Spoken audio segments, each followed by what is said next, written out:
जय श्री ओम नमः सिद्धेभ्यो। नमो अर्हन्ताणं नमो सिद्धाणं नमो आयरीयाणं नमो वज्रायाणं नमो लोये सव्वसाहूणम्।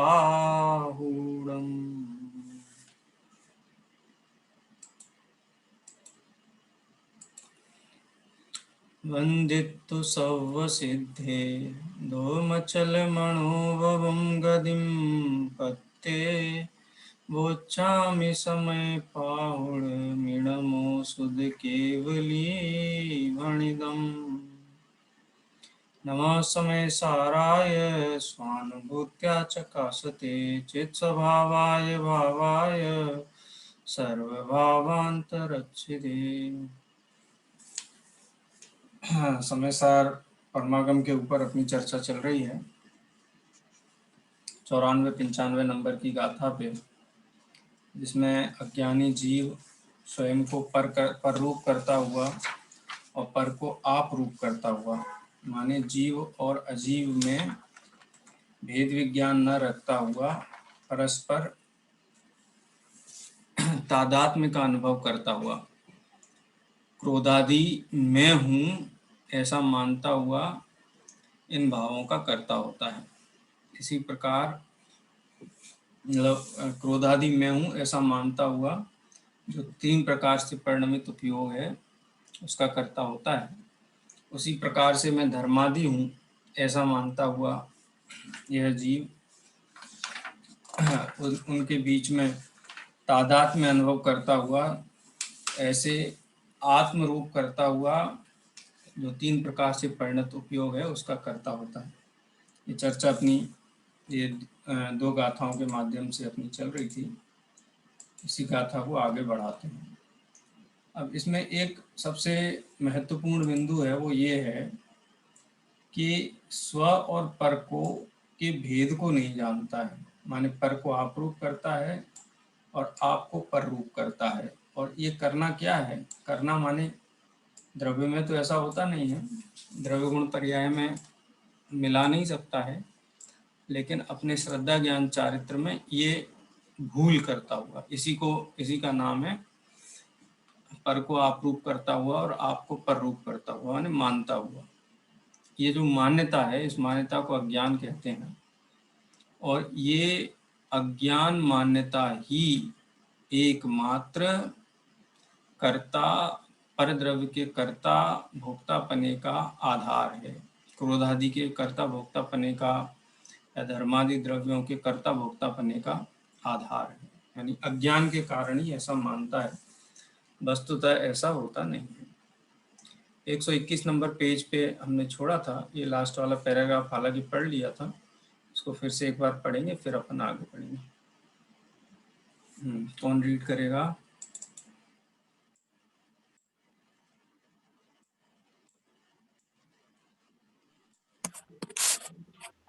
प्रीति जी दो।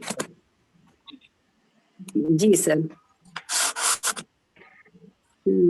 पर जी दूसरा वाला पैरा इसी प्रकार की यहाँ से संबंध वाले क्रोधादि भावों और ज्ञेय ज्ञायक भाव प्राप्त है। यहाँ से ठीक है। भाव्य भावक संबंध वाले क्रोधादि भावों और ज्ञेय ज्ञायक भाव को प्राप्त धर्मादि द्रव्यों को अपने आत्मा से भिन्न ना जानकर, जब आत्मा में क्रोध हूँ, मैं मान, आत्मा में क्रोध हूँ, मैं मान हूँ आदि सविकार चेतन परिणाम रूप, और मैं आकाश हूँ, मैं काल हूँ आदि सोपादि परिणामों रूप परिणामत होता है, तब वह अपने इन सविकार चेतन परिणामों का एवं सोपादिक परिणामों का कर्ता भोक्ता होता है।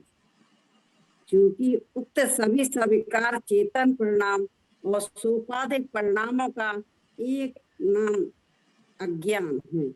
इस कारण यह कहा जाता है कि अज्ञान भाव रूप से परिणामित आत्मा अर्थात अज्ञानी आत्मा अज्ञान भाव का कर्ता भोक्ता है। यहाँ एक प्रश्न उपस्थित होता है कि ऐसा तो कोई भी नहीं कहता कि मैं धर्मास्तिकाय हूँ, मैं आकाश हूँ, फिर भी यहाँ ऐसा क्यों कहा जा रहा है। ठीक है, इसी प्रकार का ये प्रश्न प्रश्न को थोड़ा अपन बाद में डिस्कस करते हैं। ऊपर वाले पैराग्राफ में जो बात है उसको अपन डिस्कस करते हैं। जीव क्रोधादि का करता है कि धर्मादि जो द्रव्य है उनका करता है, जिनके साथ भाव भावक अनेकों प्राप्त होता हुआ क्रोधादि भाव में हूँ, ऐसा मान करके क्रोधादि भाव का करता है, या फिर धर्मादि द्रव्य में मैं हूँ ऐसा मानता हुआ धर्मादि द्रव्य का करता है। तो आचार्य कहते हैं ना तो क्रोधादि का करता है और न धर्मादि का करता है। फिर किसका करता है कि क्रोधादि मैं हूँ, धर्मादि मैं हूँ, इस अज्ञान का करता है। माने मिथ्या तो अज्ञान और अविरति रूप परिणमित होता हुआ जो उपयोग है, उस अज्ञान भाव का ही आत्मा करता होता है। क्रोध, मान, माया, लोभ आदि तो द्रव्य कर्म का अनुभाग है, शरीर आदि हैं ये भी द्रव्य कर्म का ही अनुभाग हैं। तो इसलिए आत्मा तो अज्ञान का ही करता है, न परद्रव्य का करता है न विभाव का करता है। ज्ञानी जीव विभाव रूप परिणमित होते हुए भी विभाव के कर्ता भोक्ता नहीं होते। क्यों? क्योंकि उस जाति का अज्ञान भाव नहीं है, इसलिए अज्ञान भाव के तो कर्ता भोक्ता हो ही नहीं सकते। और यहाँ तो आचार्य ये कह रहे हैं क्रोधादि भाव का कर्ता नहीं होता है, अपितु क्रोधादि मैं हूँ इस अज्ञान का कर्ता होता है। अज्ञानी भी करता है तो अज्ञान भाव का करता है, क्रोधादि का कर्ता नहीं है। तो ज्ञानी जीव को तो वो अज्ञान भी नहीं है, तो इसलिए ज्ञानी जीव का क्रोधादि परिणामों से वो कोई संबंध अपना रखता ही नहीं है, मानता ही नहीं है। उसको एक क्षण भी अपने स्वरूप का विस्मरण नहीं होता है। इसीलिए हम कहते हैं ना कि कृष्ण लेस्या वाला जो नारकी जीव है, यदि सम्यक दृष्टि जीव है तो वो क्रोधादि भाव रूप नहीं अनुभव करता अपने आप को। है दौलत राम जी का भजन है ना, चिन्ह मूरत द्रगधारी की मोहे रीति लगत है अटापटी, बाहर नार की कृत दुख भोगे अंतर सुख रस घटाघटी। अनेक कृष्ण लेस्या रूप क्रोधादि परिणामों में डूबा हुआ जीव भी उन क्रोधादि से भिन्न निज चैतन्य भगवान आत्मा का अनुभव करता है, और इसी के बल से वो प्रसन्न रहता है। प्रसन्न रहता है माने श्रद्धा की अपेक्षा से वो उसको किसी भी प्रकार का अंतरंग में भय नहीं है। जो सप्त भय होते हैं ना, ये लोक भय, परलोक भय, रक्षा भय, गुप्ति भय, अकस्मात भय, मरण भय, किसी प्रकार का भय उसको नहीं है। इसलिए वास्तव में अज्ञान भाव का कर्ता होता है, और वही अज्ञान ही संसार का जनक है। ज्ञानी जीव अज्ञान भाव का कर्ता नहीं है, क्योंकि अज्ञान भाव उसको है नहीं। इसलिए ज्ञानी जीवों का संसार बहुत लंबा नहीं है, अल्पकाल में सिद्धालय में विराजमान होते हैं। ये जो टीका है उसका भाव था। अब अपन इसको आगे देखते हैं, आगे इसको पढ़ते हैं। लता जी पढ़िए यहाँ से। यहाँ एक प्रश्न उपस्थित होता है कि ऐसा तो कोई भी नहीं कहता कि मैं धर्मास्तिकाय हूँ, मैं आकाश हूँ, यहाँ ऐसा क्यों कहा जा रहा है। इसी प्रकार का प्रश्न उपस्थित कर आचार्य जयसिंह ने उसका उत्तर इस प्रकार दिया है। यह धर्मास्तिकाय है, ऐसा जो विकल्प मन में होता है उसको ही उच्चार से धर्मास्तिकाय कहते हैं। जिस प्रकार घटाकार विकल्प रूप परिणत ज्ञान को घट कहा जाता है, उसी प्रकार जब यह जीव ज्ञेय तत्व के विचार काल में यह धर्मास्तिकाय है इत्यादि विचार रूप विकल्प रूप परिणमित होता है, तब शुद्धात्म स्वभाव के विचार से रहित होता है, और उसी विकल्प के समय मैं धर्मास्तिकाय हूँ ऐसा विकल्प उच्चार से घटित होता है। हाँ इस देखो, बात को बस। अब जयचंद जी, आचार्य जयसेन ने इस बात को यहाँ रखा, इसको अपन सरल भाषा में अपनी अपनी शुद्ध भाषा में अपन समझ लें। जैसे अपने ज्ञान में कोई भी वस्तु आती है, तो जैसे अपन ने बहुत सुंदर कोई कमल का फूल देखा, तो महिमा कमल के फूल की आती है कि उसको जानने वाले ज्ञान की आती है। यदि ज्ञेय की महिमा आई तो ये ज्ञेय के विचार में लीन हो गया और ज्ञायक का विचार भूल गया, यानी शुद्धात्म तत्व का विचार, यानी ज्ञेय लीन हो गया। तो ज्ञेय लीन हो गया तो वो आकुलता का भाव है, ज्ञेय लीन होना। वहां ज्ञेय को जानने वाले ज्ञान की महिमा होनी चाहिए थी, लेकिन गेम में ही हो गया, वो गेम में ही अनुभव करने लगता है। ये 5 इंद्रिय के विषय भोगों की प्रति जो अभिलाषा है वो वास्तव में क्या गेय लुब्धता ही है। उसकी गेय लुब्धता में सब आ गया, पूरा संसार 5 इंद्रिय के विषय, 7 व्यसन, 5 पाप, सब गेय लुब्धता के कारण है। वहाँ ज्ञाय का विचार छूट जाता है, भूल जाता है। इसी को मैं धर्मादि कहा, माने सर्वस्व मेरा ज्ञेय है। ये धर्मादि तो एक प्रतिनिधि रूप में एक द्रव्य को लिया है। वास्तव में तो आचार्य देव यही कहना चाहते हैं कि जो इसके ज्ञान में झलकता है ये उसी में तल्लीन होना चाहता है, उसी में खो जाना चाहता है। टीवी देखता है तो टीवी में खो जाता है, संगीत सुनता है संगीत में खो जाता है, रसास्वाद करता है भोजन आदि तो उसमें तल्लीन हो जाता है। लेकिन ये सब जो ज्ञान में झलक रही पदार्थ हैं, उन पदार्थों के प्रति तो इसकी निष्ठा है। लेकिन जो ज्ञान है, जो स्वयं है, जिसमें वो सारे पदार्थ झलकते हैं, उस ज्ञान के प्रति इसकी रंच मात्र भी निष्ठा नहीं है। यानी स्वयं की महिमा नहीं है और अपने ऐसे स्वभाव की महिमा नहीं है जो लोकालोक को जानने वाला स्वभाव, लेकिन इस ज्ञान में झलकने वाले पदार्थ की महिमा है, ये निष्ठ है। इसीलिए धर्मादि मैं हूँ इस शब्द के द्वारा आचार्य ने यहाँ पर कहा है। चलिए इसी बात को जयचंद जी छावड़ा साहब के शब्दों में भी अपन समझने का प्रयास करते हैं। अलका जी पढ़िए। जी सर, इस बात को छावड़ा जी भावार्थ में इस प्रकार स्पष्ट करते हैं। धर्मादिक के विकल्प के समय जो स्वयं शुद्ध चैतन्य रूप होने का भान न रखकर धर्मादि के विकल्प में एकाकार हो जाता है, वह अपने को धर्मादि द्रव्य रूप मानता है। इस प्रकार अज्ञान रूप परिणाम अपने को धर्मादि द्रव्य रूप मानता है। इसलिए अज्ञानी जीव उस अज्ञान रूप सोपाधिक चैतन्य परिणाम का कर्ता होता है और वह अज्ञान रूप भाव उसका कर्म होता है। इसलिए कर्तृत्व का मूल अज्ञान है। बस यहाँ हाँ बस यहाँ 2 शब्द आए, एक स्वीकार चैतन्य परिणाम और एक सोपाधिक चैतन्य परिणाम। विकार चैतन्य परिणाम और सोपाधिक चैतन्य परिणाम किन किन वस्तुओं के लिए इनका प्रयोग किया गया, किन चीजों के लिए किया गया है बताएं। स्वीकार चैतन्य परिणाम क्या है और सोपाधिक चैतन्य परिणाम क्या है? जी सर, सोपाधिक का चेतन परिणाम तो कार्य परिणाम है। बोलिए किरण जी। हाँ, साविकार परिणाम में मोह राग देश के परिणाम आएंगे और सोपाधिक वह में द्रव्य आएंगे सर। हाँ, अब देखो स्वीकार चैतन्य 5 प्रकार के द्रव्य, स्वीकार चैतन्य परिणाम और सोपाधिक चैतन्य परिणाम। जैसे मोह राग द्वेष, ये क्रोध मान माया लोभ, ये कोई द्रव्य नहीं है, ये कोई पदार्थ नहीं है। ये श्रद्धा गुण की पर्याय है, चारित्र गुण की पर्याय है, लेकिन अनुभाग द्रव्य कर्म का है। वो द्रव्य कर्म के अनुभाग जो ज्ञान में झलकता है, समझ लीजिए जैसे उष्णता और शीतलपने का दृष्टांत दिया था, तो वो चैतन्य मय ही वो परिणाम है, क्योंकि वो मिथ्यात्व अज्ञान और अविरति आदि है, उनको चैतन्य उपयोग का ही विकार का है। 3 प्रकार से परिणमित उपयोग इन 3 प्रकार से परिणमित हुआ।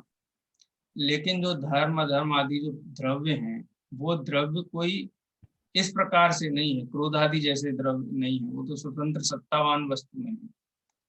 इसलिए वो सत्तावान वस्तुएं ज्ञान में झलकी तो उन सत्तावान वस्तुओं के प्रति जो आसक्ति है, अपनापन है, उनके प्रति अहम बुद्धि है, ममत्व बुद्धि है, कर्तापने और भोक्तापने की बुद्धि है, पर द्रव्य के प्रति है, तो वो उपाधि है। एक विकार है, एक उपाधि है। स्वयं जिन भावों रूप परिणमित जीव हुआ है वो उसके विकार हैं, और जिन भावों रूप परिणमित तो नहीं हुआ है लेकिन उन भावों पर लट्टू हो गया है, उन भावों का आकर्षण इसको है, इनका उन गेयों का जो इसके ज्ञान में झलकते हैं, तो इसीलिए उनको सोपाधिक चैतन्य परिणाम कहा है। दोनों ही प्रकार के परिणाम आत्मा का स्वभाव नहीं है, ज्ञान का अंश नहीं है, इसीलिए उनके प्रति होने वाला जो अपनापन है, उनके प्रति होने वाला कर्तापन है, वो सब अज्ञान भाव है। यानी हाँ, सब अज्ञान भाव है। सोपाधिक चैतन्य परिणाम का कर्ता, अज्ञान रूप सोपाधिक चैतन्य परिणाम का कर्ता और अज्ञान रूप स्वीकार चैतन्य परिणाम का ये जो कर्ता है, तो वास्तव में वो अज्ञान के आधार से ही उत्पन्न हुए हैं। इसीलिए एक प्रकार से ये अज्ञान भाव का ही कर्ता है, धर्म आदि का कर्ता नहीं है, क्रोध आदि का कर्ता भी नहीं है, अपने अज्ञान भाव का ही कर्ता है। क्योंकि क्रोधादि ज्ञानी को भी होते हैं, लेकिन ज्ञानी उनको अपना नहीं मानता है, इसलिए उनका कर्ता नहीं होता। इसी बात को स्वामी जी ने भी यहाँ स्पष्ट किया है। आचार्य अमृतचंद्र देव की जो लाइन है, उस लाइन पे ही स्वामी जी यहाँ पर यह स्पष्टीकरण दे रहे हैं। इसको भी पढ़ते हैं अपन। पढ़िए, आराधना जी भी पढ़िए।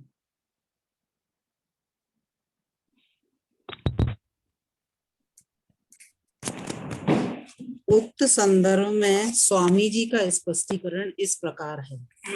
94वीं गाथा में ऐसा कहा था कि अज्ञानी पर के साथ भाव्य भावक भाव को प्राप्त होकर स्व पर को एक रूप अनुभव करता है।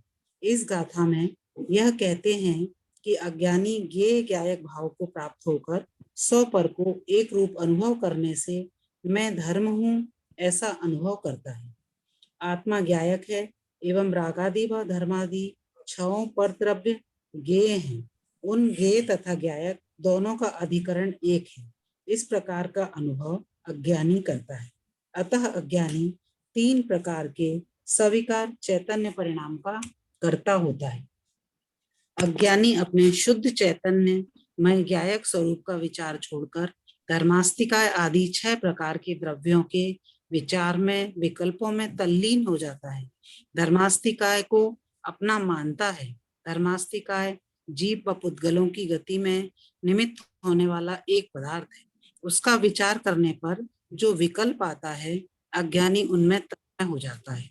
अपने ज्ञाता दृष्टा स्वभाव के भान को भूलकर मैं धर्मास्तिकाय हूँ ऐसा मानता है। इसी प्रकार अधर्मास्तिकाय जीव व पुद्गल को गति पूर्वक स्थिति में निमित्त है। अधर्मास्तिकाय का विचार करने पर उसका जो विकल्प आता है, अज्ञानी उसमें तद्रूप एकाकार हो जाता है। वह अधर्मास्तिकाय को अपना मानता है। मैं सदा ज्ञायक स्वभाव ज्ञाता दृष्टा स्वरूप चैतन्य तत्व हूँ, इस बात को भूलकर मैं अधर्मास्तिकाय हूँ ऐसे विकल्प में एकाकार होकर अधर्मास्तिकाय को तथा स्वयं को एक मानता है। मैं शुद्ध चैतन्य स्वभावी आनंद कंद प्रभु स्वरूप से ही ज्ञाता दृष्टा हूँ ऐसा जिसको भान नहीं हुआ, वह अज्ञानी जीव पर पदार्थ का विचार करता हुआ उस काल में यह पर पदार्थ मैं हूँ ऐसे विकल्प के साथ तदाकार होकर उस पर पदार्थ को अपना मानता है। सर्वव्यापी आकाश नाम का एक पदार्थ है जो सर्व द्रव्यों के अवगाहन में निमित्त होता है। उस आकाश का विचार करते हुए जो विकल्प होता है, अज्ञानी उसमें एकाकार हो जाता है। मैं आकाश हूँ ऐसे विकल्प के साथ एकाकार होकर उस आकाश को वह स्वयं को एक मानता है। जो इस प्रकार के विकल्पों का कर्ता होता है, वह मिथ्या दृष्टि है। लोकाकाश के एक एक प्रदेश पर एक एक कालाणु स्थित है। इस प्रकार लोक प्रमाण असंख्यात काल द्रव्य हैं। वे काल द्रव्य जीवादि सर्व द्रव्यों के प्रति समय होने वाले परिणमन के निमित्त है। उन काल द्रव्यों के विचार के काल में जो विकल्प होते हैं, अज्ञानी उन विकल्पों में तल्लीन हो जाता है।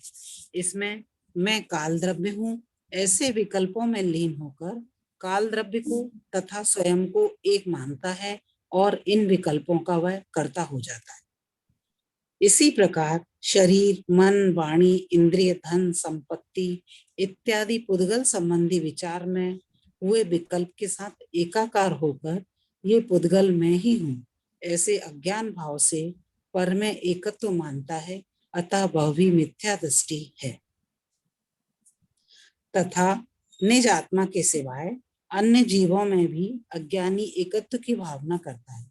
देव व गुरु भी अन्य जीव हैं। उन देव गुरु के विचार के काल में जो विकल्प उठते हैं, अज्ञानी उन विकल्पों में तन्मय हो जाता है। इस कारण ये मेरे देव हैं, ये मेरे गुरु हैं, ये मेरे धर्म प्रदाता हैं इत्यादि अनेक विकल्पों में लीन हुआ वह मिथ्या दृष्टि जीव उन विकल्पों का कर्ता होता है। बस। हाँ जी, गुरुदेव श्री के प्रवचन का ये अंश है। इसमें 6 द्रव्य के संबंध में ये तन्मय हो जाता है। लास्ट वाले में तो देव गुरु को ही गुरुदेव श्री ने शामिल किया। वास्तव में देव गुरु को शामिल करके माने इतना उत्कृष्ट विकल्प भी ज्ञेय का है, वो भी ज्ञान है। तो नीचे वाले विकल्पों की तो बात ही क्या करें। ये स्त्री मेरे, पुत्र मेरा, मकान मेरा, व्यापार मेरा, कपड़े गहने मेरे, इस अज्ञान भाव की बात क्या करें। उत्कृष्टतम ऐसा भी भाव अज्ञानी करता है, क्योंकि ज्ञान में झलके देवसास गुरु तो ये मेरे हैं, मैं इनका हूँ। इस प्रकार के जो अनेक प्रकार के विकल्प हैं, उन विकल्पों में तन्मयता अज्ञान का प्रतीक है। जो जिनको देख करके निज दर्शन करता है वो ज्ञान नहीं है, और जो जिनको देखकर जिन में ही लीन रहता है और अपनी निज भाव को नहीं देखता है, उसको यहाँ स्पष्ट शब्दों में अज्ञानी कहा जाए। देव दर्शन का मतलब ही निज दर्शन है। पंच परमेष्टि की शरण का मतलब ही अपनी शरण है। और जो जीव पंच परमेष्टि को देख करके अपनी शरण में ना आए, उसने पंच परमेष्टि को देखा ही नहीं, उनके स्वरूप को जाना ही नहीं है। सच्चे देवसास गुरु के दर्शन की महिमा इसलिए है क्योंकि सच्चे देवगुरु धर्म निज के पास लेकर के आते हैं, और जिसको निज की महिमा ही नहीं है, परिचय नहीं है, विचार ही नहीं है, उत्सुकता ही नहीं है, उसका देव गुरु धर्म के प्रति जो विचार है, उस विचार को यहाँ पे अज्ञान भाव कहा गया है, मिथ्यात्व कहा गया है। क्योंकि वो ज्ञेय में तन्मय हो गया, ज्ञायक तक पहुंचना चाहिए था, वहां तक नहीं पहुंचा। इसी प्रकार अन्य द्रव्यों के संबंध में धर्म, अधर्म, आकाश, काल, इनके संबंध में भी बात की। पुद्गल के संबंध में भी बात की। शरीर, मन, वाणी, इंद्रिय, धन, संपत्ति इत्यादि पुद्गल संबंधी विचार में वो विकल्पों के साथ एकाकार होकर ये पुद्गल मैं ही हूँ ऐसा अनुभव करता है। इसको अगर अपन प्रैक्टिकली देखें, ये तो शास्त्रीय भाषा है, यहाँ पर मैं लेके जाता हूँ, मैं लेके आता हूँ, मैं किसी को बड़ा करता हूँ, छोटा करता हूँ, मैंने किया तो ऐसा हुआ, मैंने किया तो ऐसा हुआ। काल द्रव्य जो परिणमन हेतु में जिसका विशेषता है, वो जीव उस विशेषता को मैं ही करता हूँ। शरीर, मन, वाणी आदि में तो कर्तापना स्पष्ट झलकता ही है, दिखाई देता ही है। पुद्गल द्रव्य में एकत्व करता हुआ है। और अपने सिवाय अन्य जीवों में, जिसमें देव गुरु धर्म का उदाहरण दिया, देव और गुरु का उदाहरण दिया, देव गुरु के संबंध में जो विकल्प उठते हैं, तो देव गुरु के विकल्पों में ही तन्मय हो जाता है। जिस ज्ञान में वो झलकते हैं, उस ज्ञान के प्रति इसका लक्ष्य नहीं जाता है। ये देव हैं, ये धर्म प्रदाता है, मेरा कल्याण करने वाले, बचाने वाले। और ये मिथ्यात्व का जहर भी बहुत गहरा है, क्योंकि ग्रहित मिथ्यात्व है ना। ऐसा हो कि आदमी प्यासा हो और चारों तरफ पानी नहीं हो पीने के लिए, तो ये कहा जा सकता है कि उसका हतभाग्य है, बहुत माने संकट है उसके लिए। लेकिन जिसके सामने पानी रखा हो, पानी का मीठा झील हो, झरना हो, और वहां पहुंच करके भी वो पानी नहीं पिए, उस झील और झरने की प्रशंसा में मगन हो जाए। अरे कितना सुंदर है, कितना बढ़िया लग रहा है, कितना बढ़िया बह रहा है, कितना ठंडा है, कितना मीठा है, ये सारी महिमा में पड़ जाए, लेकिन अपनी प्यास ना बुझाए, तो वो महामूर्ख ही कहलाएगा। यही बात यहाँ पर की गई है कि ज्ञेय निष्ठता ऐसी है कि देवगुरु धर्म के प्रति भी ज्ञेय निष्ठता। देखो इसके प्रैक्टिकल उदाहरण देखो, जैसे जिनवाणी है, उसको बढ़िया सजा के रख लेना, लेकिन पढ़ना नहीं, तत्व निर्णय नहीं करना, वस्तु के स्वरूप का परिचय नहीं करना, ये क्या है? ये सब इसी के ही डायमेंशंस है, इसी के मैनिफेस्टेशंस है। ये बहुत इसको डाइल्यूट किया जा सकता है, लेकिन सैद्धांतिक शब्दों में आचार्य देव ये यही कह रहे हैं कि ज्ञान में जो झलकता है उसके प्रति तो इसकी बहुत निष्ठा है, लेकिन उस ज्ञान के प्रति निष्ठा नहीं है, इसलिए दुखी। यही इसके अज्ञान है कि ज्ञेय के प्रति तो इसको बहुत बहुमान है, लेकिन ज्ञायक के प्रति बहुमान है। जहाँ ज्ञायक के प्रति बहुमान नहीं रहता है, वो जीव भाव भाव में भटकता रहता है। ये बात आचार्य जी यहाँ कर रहे हैं। चलिए, इसका वो उपसंहार के 3 पैराग्राफ है, वो अपन और पढ़ चुके हैं, क्योंकि इस पे अपन 3-4 क्लासेज हो गई हैं और सार जो है वो अपन डिस्कस कर ही रहे हैं, बाद में प्रश्न उत्तर भी ले लेंगे। इसके 3 पैराग्राफ पढ़ने हैं। मीना जी पढ़िए। तथा निज आत्मा के सिवाय अन्य जीवों में भी अज्ञानी एकत्व की भावना करता है। हो गया वो वाला, देव अच्छा अगला हो पैराग्राफ। गया जी जी। ज्ञेय ज्ञायक भाव और भावक की बात आरंभ से ही करते आ रहे हैं। धर्मादि छयों द्रव्य ज्ञेय हैं, ज्ञेय भाव हैं और क्रोधादि भावक भाव हैं।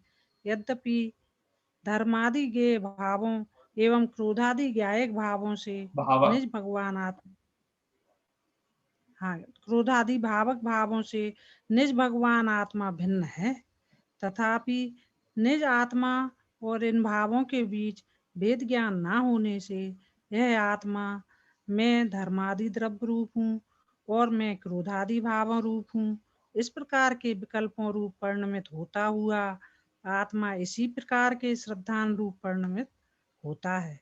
इसी प्रकार से ज्ञान रूप परिणमन होता है व इसी प्रकार से आचरण रूप परिणमित होता है और इसे ही अज्ञान रूप परिणमित होना कहा जाता है। इस प्रकार परिणमित अज्ञानी आत्मा इस परिणमन का कर्ता होता है और यह परिणमन उस अज्ञानी आत्मा का कर्म होता है। उक्त दोनों गाथाओं और उनकी टीका में मात्र यही कहा गया है। इस प्रकार यह सुनिश्चित होता है कि अज्ञान भाव का कर्ता अज्ञानी आत्मा है और कर्तृत्व का मूल अज्ञान है। मतलब इन भावों रूप परिणमित होता हुआ अज्ञानी जीव है, इसीलिए अज्ञानी जीव इस प्रकार के भावों का करता है। इस प्रकार के भावों का माने मिथ्यात्व, अवृत्ति, अज्ञान कहा है। निदर्शन मोह, चारित्र मोह संबंधी दोनों ही विकार वहां पर गर्भित कर लिए।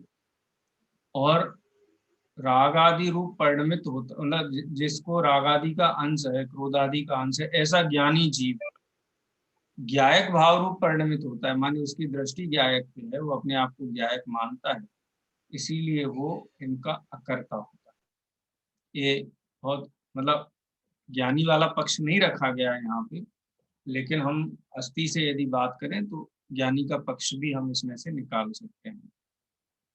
ठीक है, तो ये वाली जो गाथाएं हैं दोनों 94 और 95, उसमें आचार्य देव यही कह रहे हैं कि ये जो ज्ञान में आने वाले जो परिणाम हैं अथवा जो परद्रव्य हैं, ये उसमें अपने आप को अनुभव करता है। जैसे पंडित दौलत राम जी ने रागादि प्रगट जे दुख दे नित्य नहीं को सेवत गिनत चैन, यानी रागादि में शांति आनंद का अनुभव करना, ये क्या है? ये है ना स्वीकार चैतन्य परिणाम को ये मैं हूँ, उनको निज रूप करता हूँ। तो ये भाव्य भावक संबंध जो है विकार और चैतन्य परिणामों के बीच में, ये उनको अभेद अनुभव करता हुआ अज्ञान भाव के कारण इनका कर्ता होता है। और जो कर्तृत्व है परद्रव्यों का, उनकी साज संवार का, उनके करने धरने का, जो पूरा सुबह से शाम तक सब जीव इसी में लगे रहते हैं, हमारे पास फुर्सत नहीं है, हमको ये करना ये करना ये करना, जो लिस्ट है ना लंबी करने की, वो सब परद्रव्य संबंधी ही है। और करता कितना है ये, वो ज्ञान में झलकते है, जानता है, जानने के अतिरिक्त ये कुछ भी नहीं करता है, कर नहीं सकता है। अनादिकाल से परद्रव्य में कुछ किया नहीं है, अनंत काल भी बीत जाए तो कुछ कर नहीं सकता, वर्तमान में भी नहीं कर रहा है, लेकिन मानता है मैं करता हूँ। मैं नहीं हूँ तो रसोई कैसे बने, मैं नहीं हूँ तो व्यापार कैसे चले, मैं नहीं हूँ तो बच्चों का पालन पोषण कैसे है, मैं नहीं हूँ तो ये मंदिर की व्यवस्थाएं कैसे बने, नगर की व्यवस्थाएं कैसे बने, देश की व्यवस्थाएं कैसे बने। यानी जो भी इसके ज्ञान में झलकता है, ये उसमें उसका उसके लिए धर्म द्रव्य का भी काम करता है, अधर्म द्रव्य का भी काम करता है, काल द्रव्य का भी काम करता है, आकाश द्रव्य का भी काम करता है, मतलब सब कुछ रूप ये परिणमित हो जाता है। जो भी ज्ञान में झलकता है उन सब भावों रूप ये परिणमित होना चाहता है, हालांकि होता नहीं है। इम्यूनिटी तो अज्ञानी में भी है। अज्ञानी जड़ को कितना ही अपना माने, देह में कितना ही अपनापन करे, तो भी जड़ नहीं होता कभी है। ये इम्यूनिटी तो है। लेकिन उसको पहचानता नहीं है और नहीं पहचानता है, यही दुख का मूल कारण है। पहचाने तो सुखी हो जाए ना। हर द्रव्य में अपनापन करता है इसीलिए दुखी है, उसमें कर्तापना करता है इसीलिए दुखी है। जिसको पररूप अनुभव करता है, पर को अपना तादात्म्य संबंध स्थापित करके उनका कर्ता होता है, और ऐसा कर्तापना दुख का रूप ही है, दुख का कारण ही है, साक्षात दुख ही है। ये बात आचार्य देव यहाँ कहना चाहते हैं। कोई प्रश्न हो 94-95 नंबर की गाथा में तो आप प्रश्न पूछ लीजिए, तो 96 नंबर की गाथा प्रारंभ करेंगे। सर इसमें ये जो 94 नंबर की गाथा में जो भावार्थ आया है ना, उसमें अपनेपन का विकल्प करता है और आत्म विकल्प करता है। हाँ, जो मूल गाथा में दोनों में है ना, क्या अंतर? हाँ, अपव्यपम, आप रूप करता हुआ,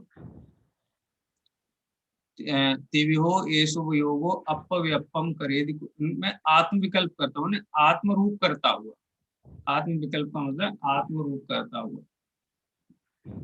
और यहाँ पे जो अत्त भावस्य जो दिया है ना, आत्म भावस्य, देखो ऊपर जो है उसमें द्वितीय विभक्ति है, इनको करता हुआ, ठीक है, करता होता है किसका? आत्म भाव रूप उपयोग का। तस्य उपभोगस्य अत्त भावस्य, आत्म भाव को प्राप्त हुए उस उपयोग का करता होता है। दोनों की विभक्तियां अलग अलग हैं। ऊपर द्वितीय विभक्ति है, कर्म कारक है, नीचे संबंध कारक है, माने इसका कर्ता होता है। जैसे इसको अपन सरल वाक्य में कहें कि मैं धर्म द्रव्य का कर्ता होता हूं, तो धर्म द्रव्य का कर्ता, कर्ता और धर्म के बीच में का शब्द आया, माने दोनों का संबंध बताया। ये धर्म द्रव्य का कौन हूं? मैं करता हूं। क्यों करता हूं? तो आया धर्म द्रव्य को आत्म रूप करता हुआ, तो वहां धर्म द्रव्य को आत्म रूप करता हुआ होने से धर्म द्रव्य का कर्ता होता है। ठीक है, ऊपर तो आधार बनाया और नीचे उसका आया है बाइक वाच पहना दो। हाँ, नहीं पहन लो, नहीं हमें नहीं पहन, वो तो उतना बात ख्याल में है ना। ऊपर ये आत्मा इनको आप रूप करता हुआ इनका कर्ता होता है, आत्म भाव का कर्ता होता है। आत्म भाव तस्य उपभोगस्य अत्त भावस्य, उस आत्म भाव रूप परिणमित उपयोग का कर्ता होता है। मतलब ऊपर बनाया है आधार और नीचे दिया है उसका परिणाम। यदि तुम क्रोधादि भावों को, धर्मादि भावों को निजरूप करोगे तो क्या बनोगे? उनका कर्ता बनोगे, उन भावों का कर्ता बनोगे, ऐसा। ठीक है, इस प्रकार से है। ऊपर द्वितीय व्यक्ति है, नीचे संबंध कारक बनाया है। ऊपर कारण बताया है, नीचे उसका रिजल्ट बताया है। दोनों में संस्कृत में आप हिंदी वाले अर्थ से बताइए, मुझे तो समझ नहीं आया इसमें जो पहली गाथा का हिंदी का मैंने वाक्य बनाया ना, जैसे हाँ, तिविहो एसु वोगो अपव्यपम करेदि ओहो हम, कि इस प्रकार से परिणमित उपयोग में आत्म विकल्प को करता हुआ, इसमें क्रोधादि में, क्रोधादि मैं हूँ, उनको आप रूप करता हुआ, क्रोधादि को आप रूप करता हुआ होने से क्रोधादि का कर्ता होता है। मैं ये पूछूं क्रोधादि का कर्ता क्यों है? दूसरी लाइन में जो दिया ना कि अत्त भावस्य तस्य उपभोगस्य, यानी मैं क्रोध हूँ इस भाव का कर्ता होता है। मैं क्रोध हूँ इस भाव का कर्ता क्यों होता है? क्योंकि मैं क्रोध हूँ इस भाव को आत्म रूप करता। ये अब देखो भाषा तो व्याकरण से स्पष्ट की जा सकती है। ऊपर कारण बताया, नीचे उसका रिजल्ट बताया। मैं क्रोधादि का कर्ता क्यों हूँ? क्रोधादि का कर्ता क्योंकि मैं क्रोधादि को आत्म रूप अनुभव करता हूँ, इसीलिए क्रोधादि का करता हूँ। ये दोनों में, यदि क्रोधादि को आत्म रूप अनुभव ना करे तो कर्ता बना बनेगा, तो संबंध ही नहीं बनेगा फिर कर्ता का। कर्ता का संबंध ये भी तब तो बात बनता है है। जब, हाँ, जब उसको आत्मरूप करता है, निज रूप तभी तो करता है बनेगा। तो संबंध बनता है, निज रूप नहीं करता तो संबंध नहीं बनता है। ये है दोनों। आत्म विकल्प करता है और अपनेपन का विकल्प करता है।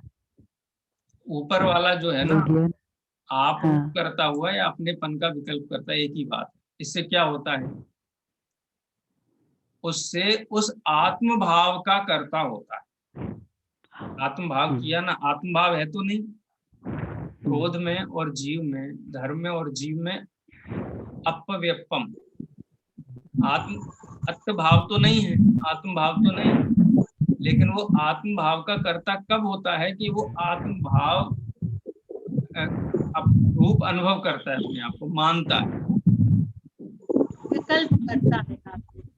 मतलब मैं क्रोध हूँ, जैसे आगे अभी आएगा कि जैसे कोई व्यक्ति है ना भूताविष्ट पुरुष की तरह और ध्यानाविष्ट पुरुष की तरह, जैसे कोई ध्यान में बैठा हुआ है, मेरे बहुत लंबे लंबे सींग हैं और सींग गुफा की बिल्कुल उसको छू रहे हैं, और अब एकदम इतने टाइट उसमें गुफा में मेरे सींग अड़े हुए हैं दोनों कि मैं गर्दन भी नहीं हिला सकता, गर्दन भी हिलाऊंगा तो मेरी गर्दन टूट जाएगी, इतना ज्यादा तल्लीन हो गया, और पसीना आ रहा है माथे से, और ध्यान में आविष्ट है और बिल्कुल एकदम चीख रहा है, चिल्ला रहा है, लेकिन हिल नहीं पा रहा है।